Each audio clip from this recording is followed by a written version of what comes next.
You can manifest all day, every day, and your dreams could be right on the other side of a brick wall. But unless you clear that block, unless you give it an avenue to get to you and do the work, get out your figurative pick, break through that brick wall, so then it can actually find its way to you.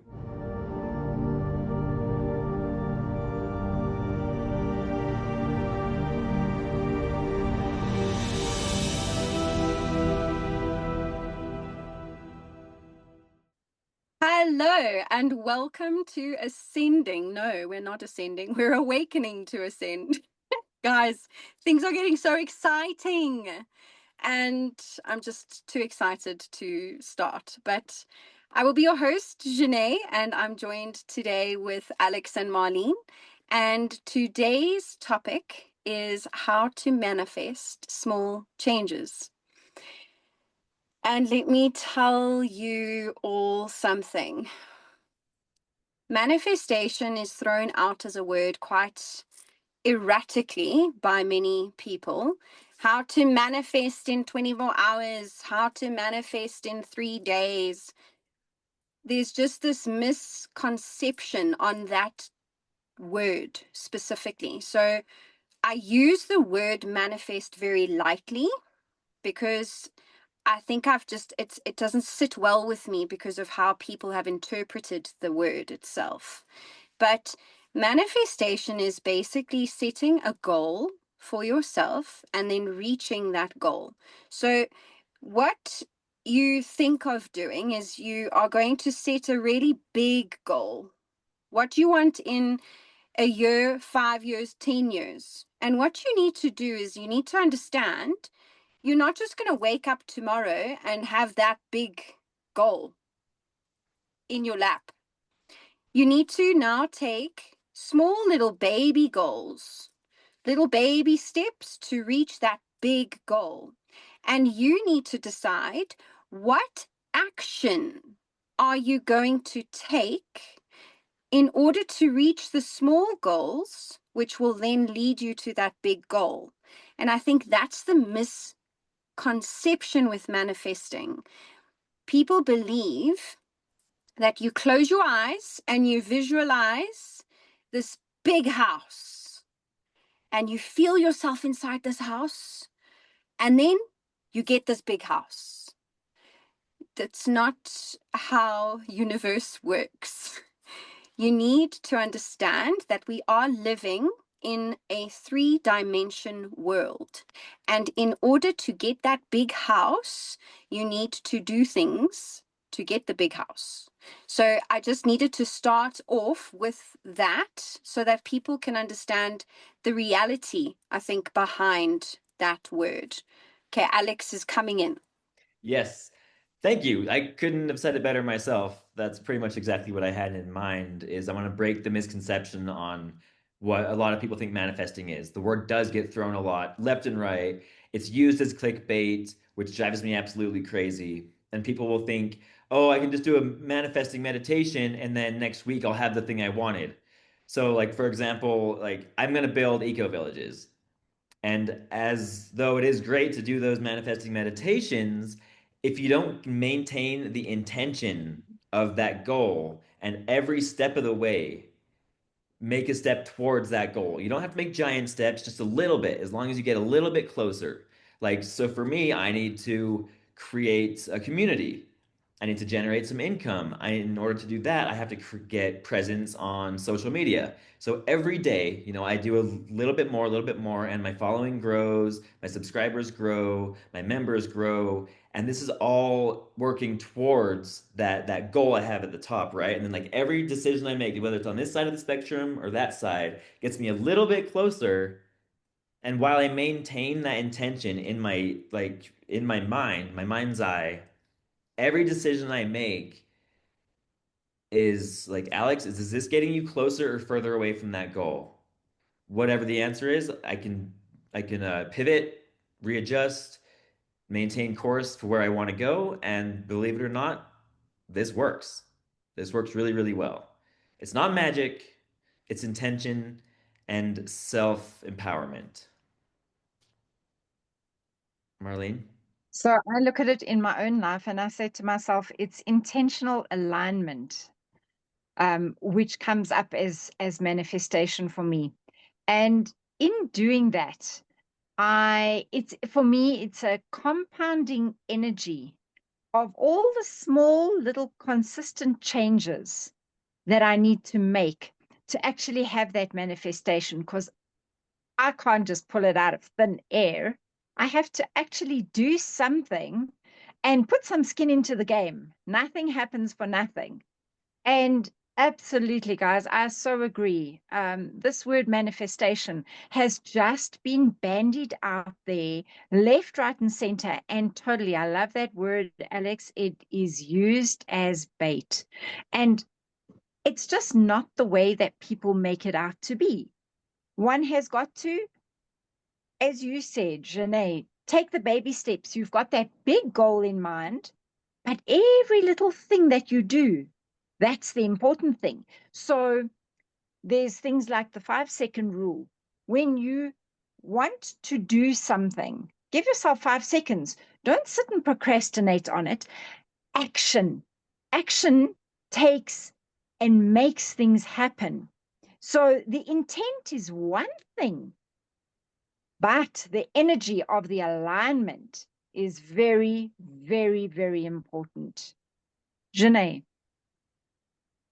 So I would also like to just add to what you said, Marlene, with regards to the change that you need to make, the change in yourself if you want to reach that.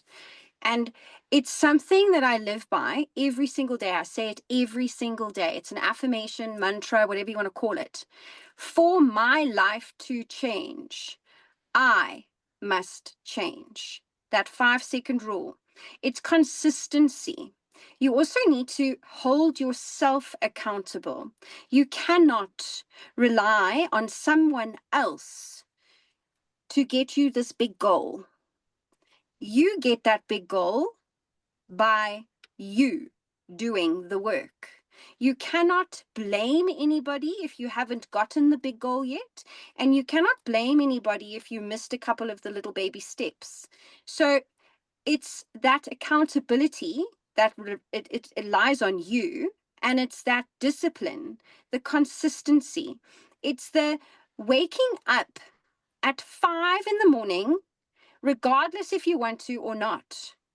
It's pushing past the pain in order to get to what you want to achieve. And it's also something in the dance world, the difference between an amateur and a professional, right? If those of you that don't know what an amateur is just a really good dancer, and a professional is a brilliant dancer. The difference between the two is the professional goes beyond the pain. The amateur stops at the pain. And Marlene, what did you want to add? I wanted to say that what you're saying is you got to show up for yourself. And if you don't show up for yourself, at the end of the day, you cannot blame anyone else. You have to take the responsibility onto your own shoulders and say, shucks, today I didn't do great with that one. I got to action, action, action more. It's no one else's fault, only myself. Show up for myself and show up into the world. Do your work. Janae. So I'd like to add another aspect of this manifestation word is the visualization part of it. Visualization is vitally important. And how I'm going to describe it to you all is how I have used it in my own experiences from being a young child without even realizing that I was manifesting. I would dance. I was a very, very talented dancer when I was younger. Well, I still am. So I would, at nighttime, as I lay in bed, I would close my eyes and I would visualize my routine going absolutely perfectly every technical aspect. I had the most incredible turnout. My leg was at the right angle. Everything looked immaculate. I did that every single night, and I would win at competitions.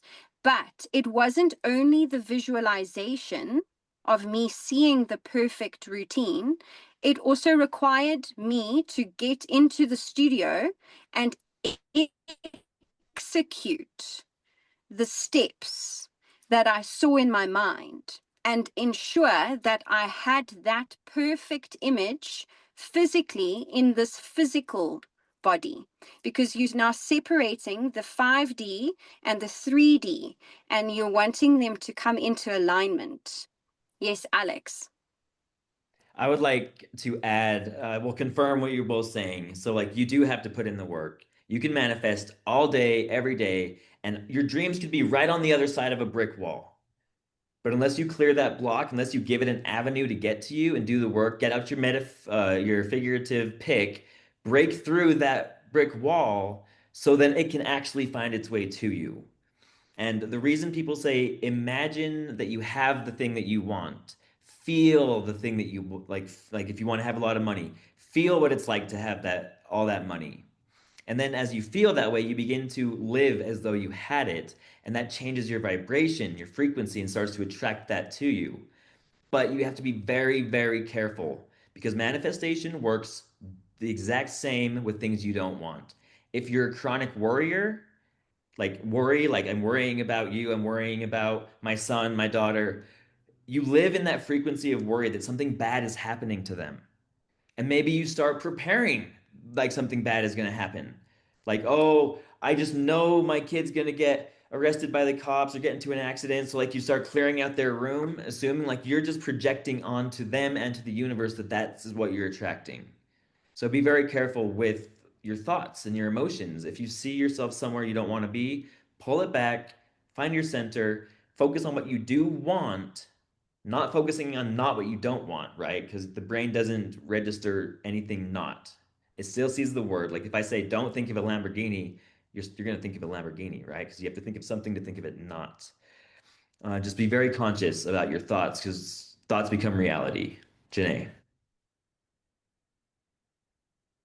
I'd also like to just add to that, when you are wanting something in life, you know, this big goal, sometimes also you need to understand that it's when you order a burger, okay? You don't just say, hey, can I have a burger? Because the place that's going to give you that burger is, what do you want, a chicken burger? Do you want a beef burger? Do you want a veggie burger?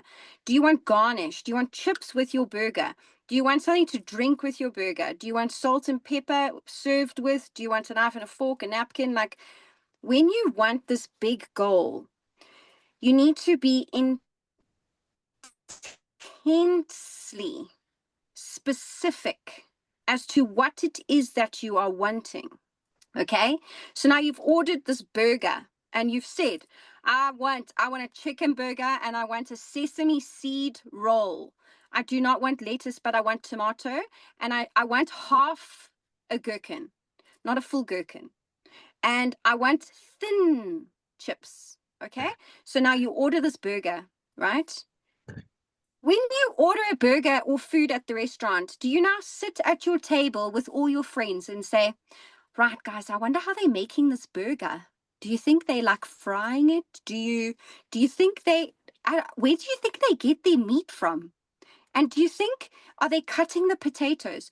No, you are sitting with your company, and you guys are having a fat chat. You are, who knows what you're talking about, but you are not thinking about the burger that you just ordered. You are trusting that the burger is going to arrive. So if you continue thinking, and I wonder how, like, do you think they're going to cut half of the gherkin? I wonder, like, if the gherkin's going to be like soggy. No, because if you're going to concentrate on it, then it's not going to come, because you are literally just being obsessive over it. And it's that trying to control. You cannot control. You need to surrender, release, let go. and just allow it to come to you because you ordered the most incredible burger that you are ever going to experience. And then I also want to say another key point. When you are writing, I said it already, you write it down, these big goals, the tiny little steps, because it is you putting ink to paper, which solidifies it. Because it's your hand, there is nerves going through your arm to your heart and to your head. And through that, you are solidifying what you want. So I just really wanted to add that in. And yes, Marlene is coming back. On the point of the hamburger, hopefully all those beautiful things that you've ordered has been heard by the person who is taking that order, and they have given everything in that burger to you, because otherwise, girl, that ain't gonna happen either. So absolutely. You see your goals, you hear your goals, you speak your goals, you feel your goals. You're actually using all of your senses, not just one sense when you're manifesting. Absolutely. And then you should use gratitude anchors to actually have things fall into place for you. What a subject, guys. No, I wanted to add with my before Marlene even mentioned, I said gratitude is so vital. You cannot receive anything if you take this analogy, right? You want to drive a Ferrari.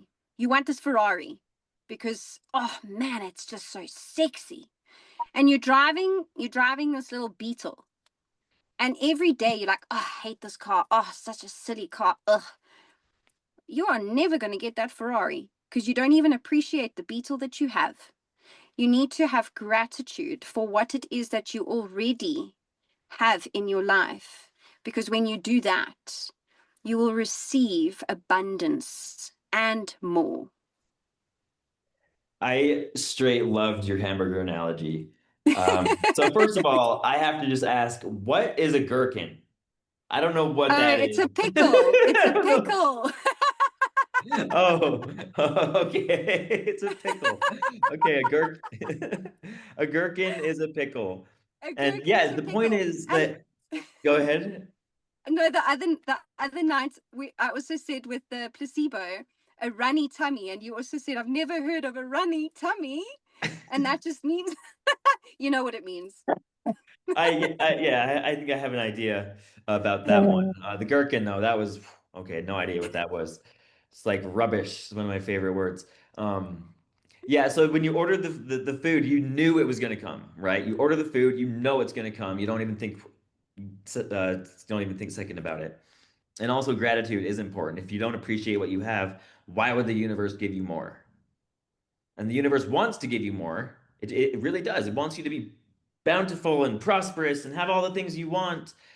But you got to make sure that the things you want are things that you really want. Like if you want a bunch of money, ask yourself, why do I want the money? Do I want security? Okay, then maybe it's not the money you want, then it's security. Do I want to not have to worry about the bills, to be able to go on a vacation or have a nice house? Instead of asking for the money or manifesting the money, you can ask for the thing or manifest the thing that you want. And as we said, manifesting small things, that's how you start.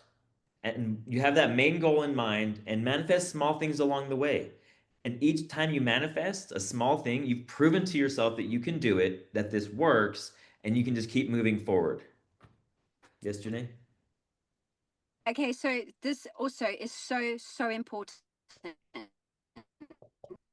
and I speak from experience. All right, when you ask for something, you also need to understand that it may not always show up as you expect it to. So, whatever you ask for, it may not always look how you see it in your mind, but it's coming in other shapes and forms.